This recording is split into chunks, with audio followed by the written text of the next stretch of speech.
Since retiring from the public eye, I have resigned myself to a life of solitude. For 2 years, I started my day watching supermarkets sweep.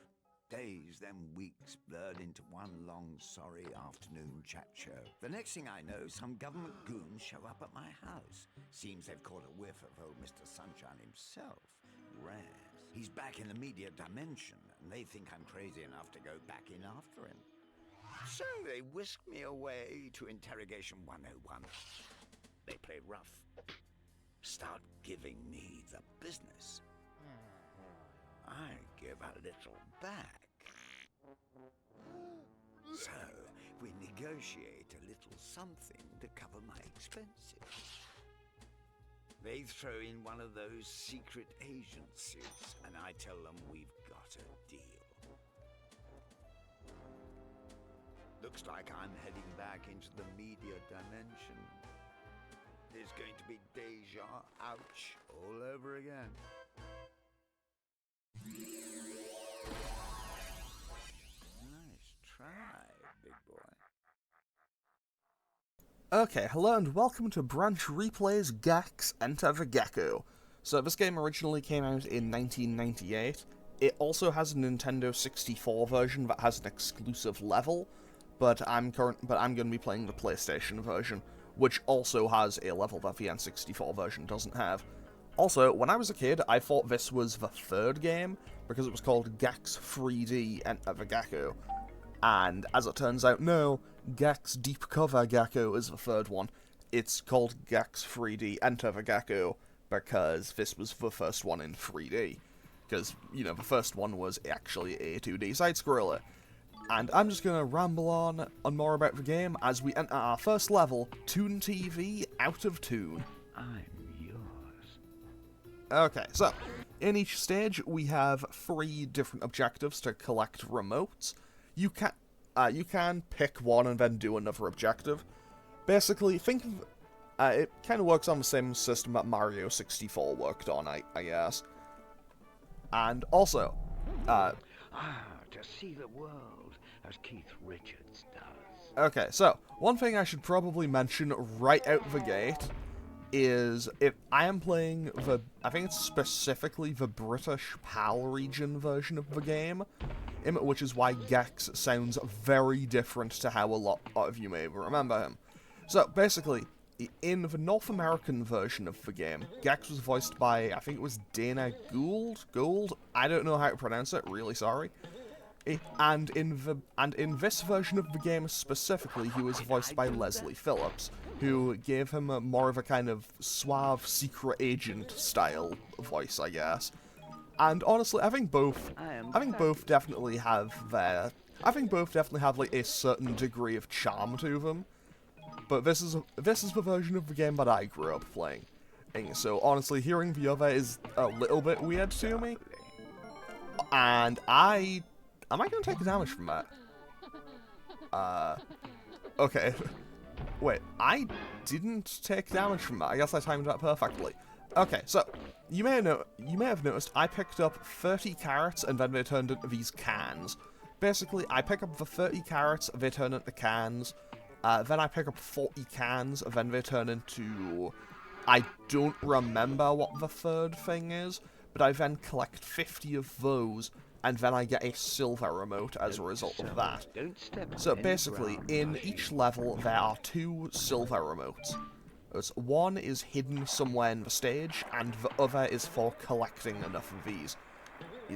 And just like in Mario 64, and I imagine a lot of other games of the time, I don't remember if Bugs Bunny Lost in Time worked like this. Now that's a game I haven't thought about in a very long time. But basically, you can complete each objective. So for example, I chose Jump to the Teetering Rock. But if I complete one of the other objectives, I can basically just leave the level from there.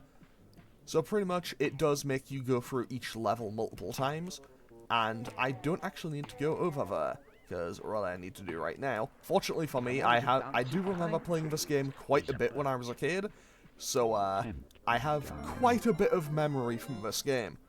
And also we get another bonus life for basically every time we go up one of those things, we get another bonus life. I'm going to wait one more cycle on that, because I remember that this level's hidden silver remote is up here.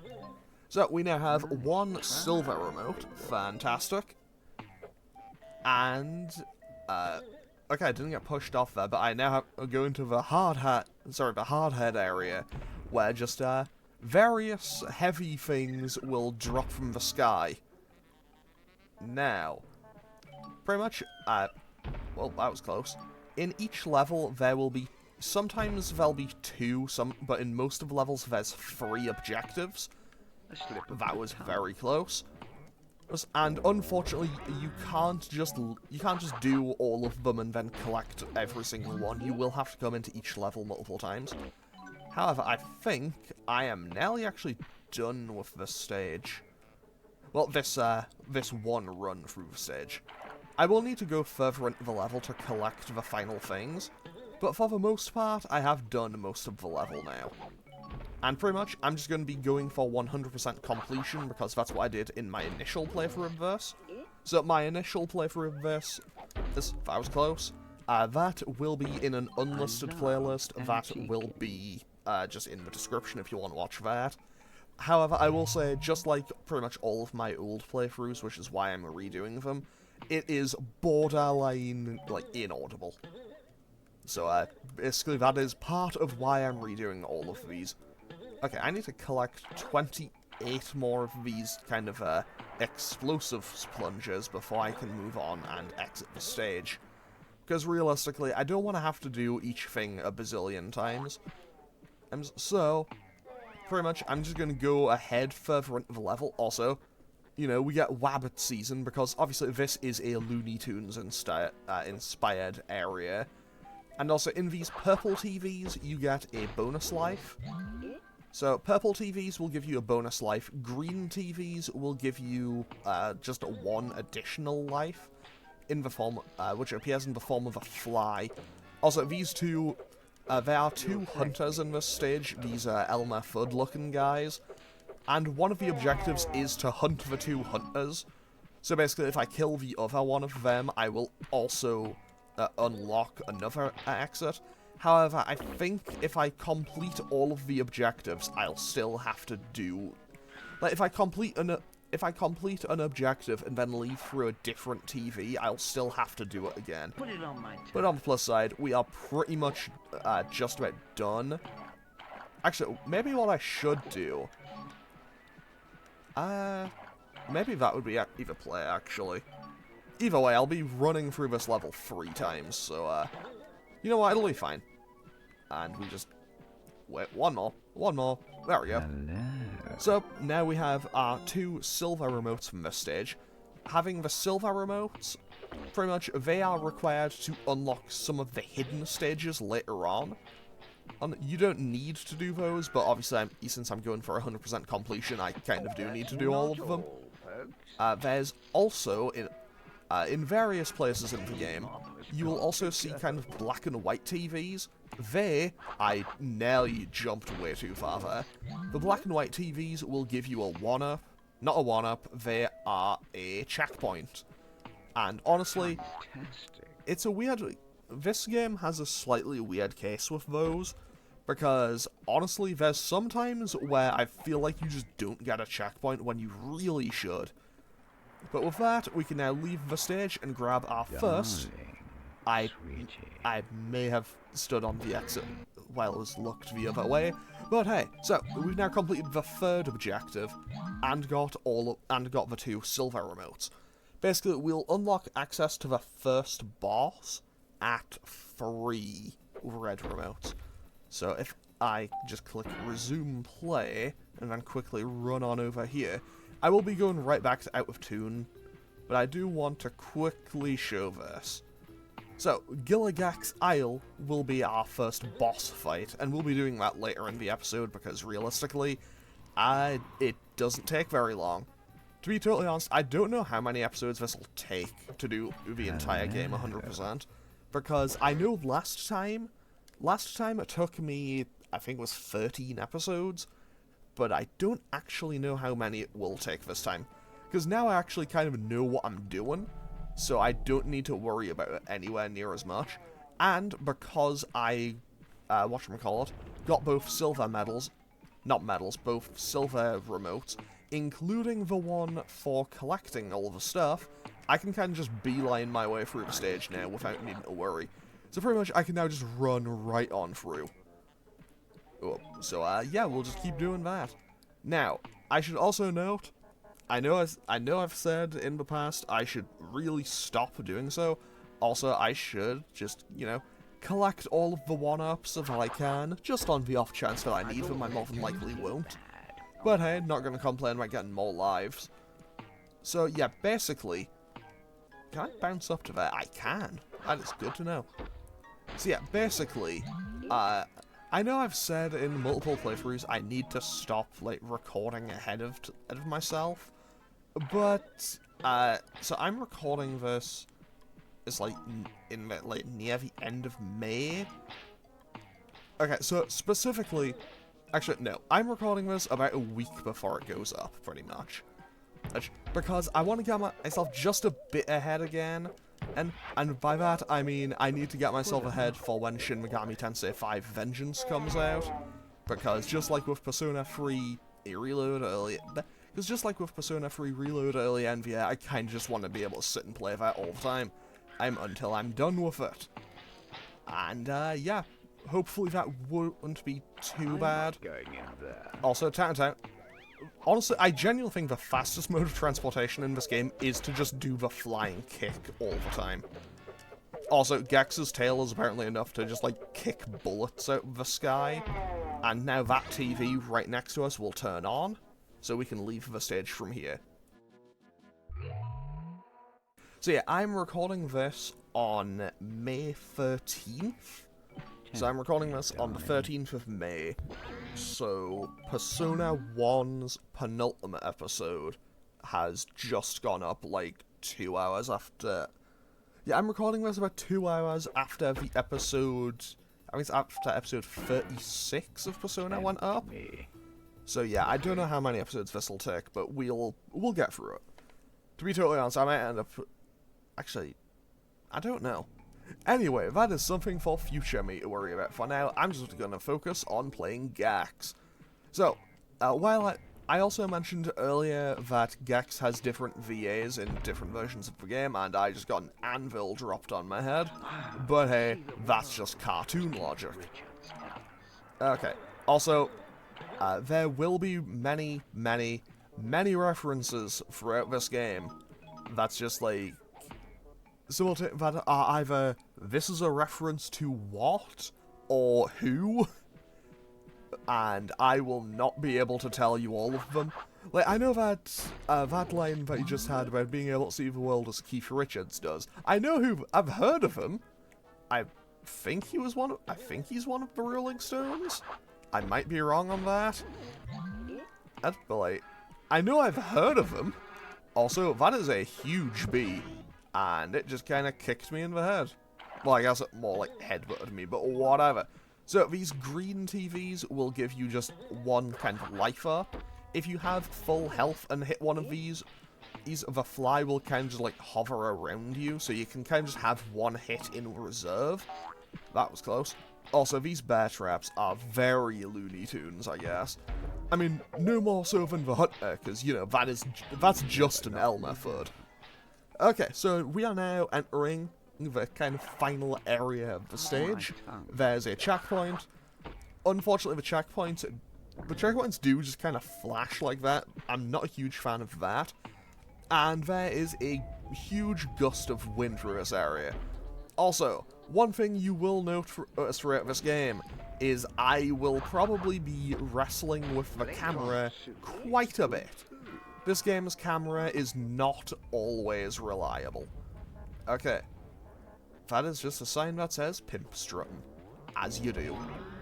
Okay, so, also, Gex can cling to walls.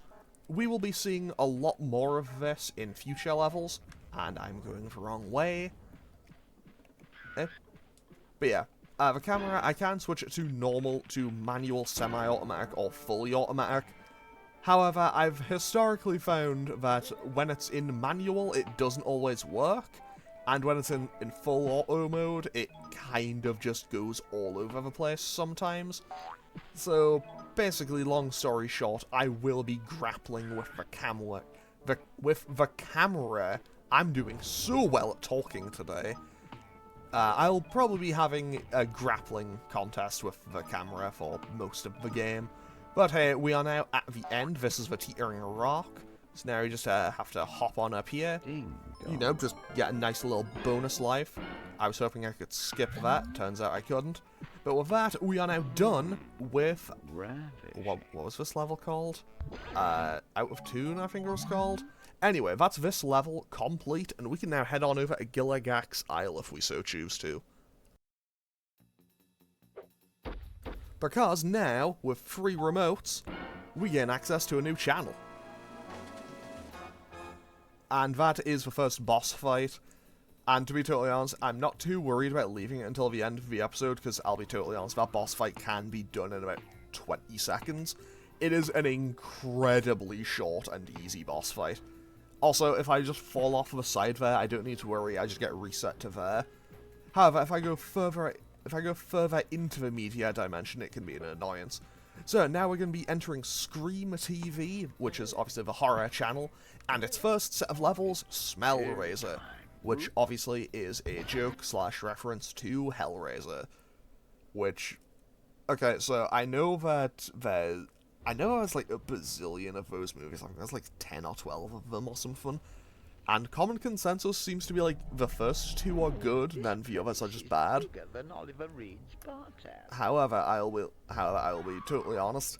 I've never actually sat through any of them all the way through. Mostly because, I'll be totally honest, I think conceptually they are cool movies.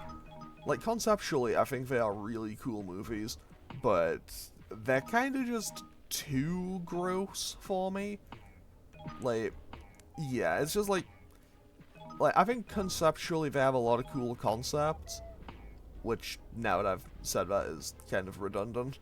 But anyway, I think in concept they're really cool, but like, I don't know, it's just like all the chains and like, flaying and stuff, like, yeah, like, that's uncomfortable. I know that's, you know, kind of meant to be. Like, I know that's meant to be, but like, yeah, it is just not something that I personally enjoy. But, to be totally honest, like, I do think they have some really cool concepts.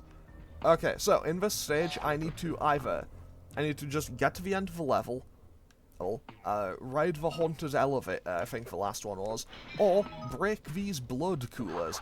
And also, I think this firepower up is only in certain levels. Like, I know it isn't in every single one. So we picked up 30 skulls, now we need to pick up 40 gravestones. And that is just a face coming out of that wall, as you do. So we have I want to say that's a zombie. I hate these. Yeah, I'm gonna say that's a zombie, because it doesn't look very Frankenstein-y. But at the same time, it is green, so I don't know. Anyway, we also saw a pumpkin earlier in the level. Also, if I can grab that one stone, that'd be great. So yeah, occasionally I have to dodge those axes from the suits of armor. These chandeliers will fall if I stood on one for too long. And obviously we have, you know, standard horror level, you have a pumpkin to deal with, and now... Oh, so this is something that I hated when I was a kid, because I never figured this out. I never understood how to do that. Because I never figured it out. It's just like, why would I just wander on into a bookcase? And as a result, when I was a kid, I never actually got the final remote in this stage. However, at the same time, when I was a kid, I also never finished this game because I genuinely believed it was way too hard. However, I'll be totally honest, you know, given the benefit of hindsight, it's really not that bad. Also, I don't know if I can kill this thing. I'm going to guess that I can't.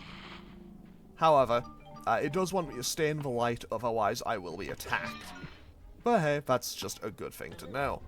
So let's hop on over here. Well, I nearly managed to make that. Oh, also, one thing that you may notice about Gex is he talks in a lot of references, and he also has quite a bit of innuendo in a lot of his dialogue. I mean, hey, the 1990s, I suppose. And have I taken damage? No, I have not, so it's not worth hitting the other one. Fantastic. And that last thing would just start breathing fire. And obviously now we get the third thing, which is hockey masks, because, you know, well, Splatterhouse used it, Friday the 13th used it, so why not? I feel like the hockey mask has become more so than any other thing in sports, like the thing that people are like, yeah, this is associated to horror movies now. I mean, to be fair, it did become an iconic part of, you know, one of horror's most iconic characters, if not the most. I'm not getting into the debate of which, I'm not getting into the debate of which horror movie character is the most iconic, because honestly, well, one, that is not my area of expertise. Like, I know a few things here and there, but I am not an authority on horror movies by any means. And also, at the same time, it's like, you know, opinions are opinions.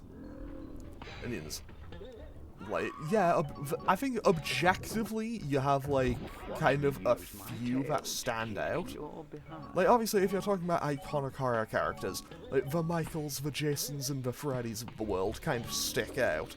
But at the same time, I'm like, if someone says that Leatherface is their favourite, or like Jigsaw or someone, like, I'm not gonna argue with that. Or seeing Killer Doll that totally isn't, you know, based on another Killer Doll from a horror movie. Yeah, you know, that enemy totally isn't just a... Yes, that enemy is a Chucky joke. So, yeah. Also, I need to wait for this platform to appear again. There we go. So, now I have reached the end of the stage, and I am going to go in here. Because now I'm going to take the haunted elevator, which shows a new thing for the Mona Lisa as we go down, which is just like, what if she was a snake person, I guess? Which honestly is kind of messed up in general, because I am not a fan of snakes, and also that is just a hanging skeleton. And some guy. I'm sure that there's probably like a person who that was meant to be, but I am not familiar. Also, I'm not going to pick that up straight away, because there is the silver remote, which is just down here, and yeah, I feel confident in remembering the locations of things within the first 2 or 3 levels, but after that, I will become increasingly lost as I try to find all the hidden stuff. So who knows? There may come a time where I just need to make a cut because I just got completely lost trying to find something.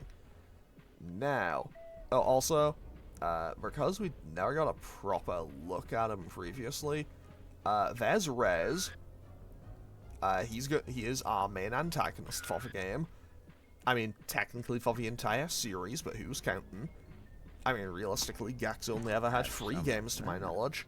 And I don't think that's ever really gonna change. I can't really see a world where Gex suddenly makes a resurgence. I mean, I say that, but during a thing last year, I think it was... I don't remember if it was. Also, we now get a bonus level because we have enough... we now have enough silver remotes to have that level unlocked. And now I just get to quickly run back through the level a couple more times, and then we are good to go. So yeah, I think it was a thing for limited run games. They had like a kind of direct thing last year, where they announced that they were actually doing a remake, or maybe it was just a remaster, of the 3 Gex games. And yeah, that wasn't something I ever really expected to see. I think they also said they were doing Tombi or Tomba if you're playing, I think Tombi was called Tomba in North America. But, I live in the UK, hi. So yeah, that game was called Tombi here, and I just need to wait for this little floating table to come back. But at the same time, in that thing, they also announced a horror game, because they said they were also doing a remake or remaster of Clock Tower, which, to be totally honest, I've never played Clock Tower, but it always seemed really interesting to me. Like, I definitely want to give that game a go at some point. I also now need to try to remember where the other blood coolers are in this stage, because honestly, off the top of my head, I can only remember where 3 or 4 of them are, and I know there's 5. So, on the plus side, we are absolutely just tearing through this stage, and I don't need to worry about collecting everything. I think there's a third one in here. I'm pretty sure a third cooler is in this room. I don't need to get the checkpoint. Like, I will, but I probably won't need it, because I haven't died yet. I haven't died once. So, yeah, I think I'm doing okay. And when I break the... Okay, I'll leave that one there, because when I break the 5th one, that TV will be the one that comes on. And I'm pretty sure of that. And I'm fairly certain that there's one in this room. Is there? Am I wrong? Am I blind? No, I'm sure there's one in this room. I guess not. Okay. And I just jumped right on into that, because, hey, we all make mistakes. I won't need that. Also, really sorry if the constant, like, camera turning is being an issue. But, yeah, unfortunately that is kind of just part of the Gex experience. And on the plus side, I don't need to worry about any enemies or anything. Honestly, when I was a kid, this one jump annoyed me to no end. No! That was pretty close, not gonna lie. Okay, so now I just hop on through here, and I think I've missed one. Like, I know I intentionally left one. Like, I intentionally... Yeah, that's number 3. So there's one more that I do not currently know the location of. And I'll have to make a run to the end of the level again regardless, so let's just quickly double back while I try to find this thing. Because, honestly, I'm sure that there's meant to be one in this room. Like, I'm fairly certain there is one in this room. But, unless my eyes are deceiving me, there is not. Also, I did not press the button to turn the camera. That was just all... Oh, there it is. That was just all the game going, no, no, no, no, no. I know what I'll do. It is time to spin the camera. Okay, that's me now spinning the camera. Because now that is the last one we needed. That now turns this TV on. And we can leave this stage with another red remote. So that is nice and done. Nope. There we go.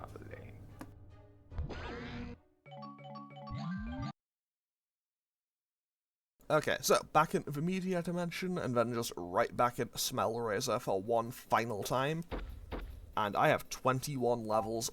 Nope, I have 21 lives already. That is pretty welcome. Not gonna lie. And now all we need to do is survive the Haunted Mansion, but hey, we've already done that once or twice, so I don't think that's going to be much of an issue. Honestly, I do kind of wish that... Okay, so I'm kind of 50-50 on it, because simultaneously, I wish that I didn't have to do all the levels multiple times, but at the same time, just like, maybe just do it like the... Maybe if they just did it like they did with Out of Tune, where it's like, hey, I can complete one of the objectives very quickly, just in, like, the first area, as opposed to having to run the entire building. Not like it's much of a difference. I'll be at the end of the level in... okay, assuming I don't make any platforming mistakes, I'll guess a minute from now. I mean, I say that because but I have no actual idea. Also, the eyes in that painting were, you know, definitely not meant to be moving. Okay. Also, I wish I could just kind of skip some of these, like, little... I want to call them cutscenes, but they aren't really cutscenes. Anyway, we are now just going to quickly hop on through here, jump on over here. Now we are 2 rooms from the end. And also, when in doubt, flying kick just does so much. You cover so much distance with the flying kick in this game. It is super helpful. And honestly, I'm kind of surprised I managed to jump over that. And also I get another bonus life, so that's, what, 22 now? Fantastic. Bounce up. Dodge. Dodge the face, dodge the fire thing, dodge definitely not Chucky over there. Dodge this ghost, wait for that table to disappear, wait for the table to reappear, jump now, hop on over, jump, a flying kick with all of these, and bounce, and we are now out of Smell Razor, because that is now that it's totally done. Because we now have all 3 red remotes and the 2 silver remotes, and now we can head on over to our boss fight for today on Gilligack's Isle, which, after I said earlier in the episode, isn't very difficult. I am really hoping I don't make a fool of myself, because, honestly, I know my luck. I know my luck. I'll find a way. And now we head on into our first boss. I hope you'll have an extra kidney. Okay, so hit the blue fireballs to beat the Tiki Brothers. So basically, I just need to defeat these 3 Tiki guys. They will shoot fireballs, and all I need to do is hit the blue one. So, okay, so I just hit the blue one. That is 1 dead. That is 2 dead. And now I just hop over that, wait for them to shoot a 3rd one, and that is this boss fight done. Yeah, that's our boss fight over already.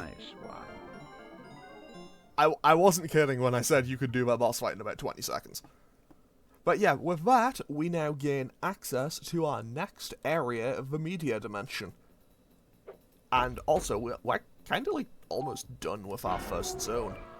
But now the white gate opens, and we gain access to, well, the kind of main central hub area. Because this is obviously just the opening area. We do have significantly, and I mean significantly, more to do. However, I'm going to be doing that starting next time. Because next time we also have a couple of new level types. But I'll be saving those for next time. Also, that's the next boss's TV over there. And we have another horror-themed stage as well. So, I'm going to end off today's episode here. As always, feel free to leave a comment or click any of the buttons down below if you feel so inclined. And I'll hopefully see you all next time for more Gex 3D and other Gecko. Okay, thanks for watching. Later.